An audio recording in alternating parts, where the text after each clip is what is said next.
کل زندہ دفن اور آج آزادی کا سوال۔ آئیے دیکھتے ہیں یہ سفر اور تضاد۔ تصور کریں چلتی ہوئی ریگستان کی ریت اور ہوا میں ایک گہرا بھاری سناٹا۔ اسی خاموشی میں ایک باپ کے ہاتھ کانپ رہے تھے، اور اس کا جرم بس اتنا کہ وہ ایک بیٹی تھی۔ اس دور میں بیٹی کو ذلت کی نشانی سمجھ کر زندہ دفن کر دیا جاتا تھا، اور قرآن اسی دردناک منظر پر سوال کرتا ہے، اسے کس جرم میں قتل کیا گیا؟ پھر اسلام آیا اور سب کچھ بدل گیا۔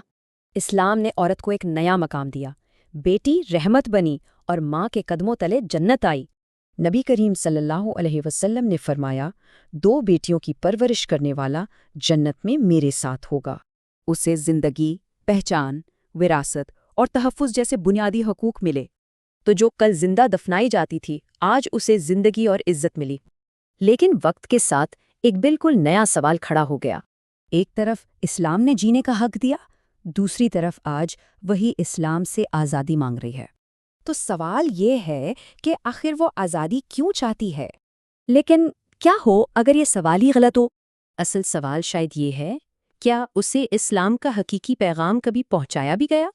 دیکھیں، اسلام تحفظ دیتا ہے، لوگ قید کرتے ہیں۔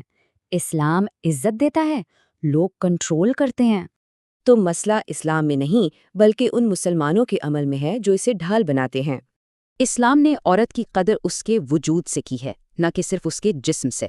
یاد رکھیں، اسلام نے عورت کو آزادی سے بھی پہلے جینے کا حق دیا تھا۔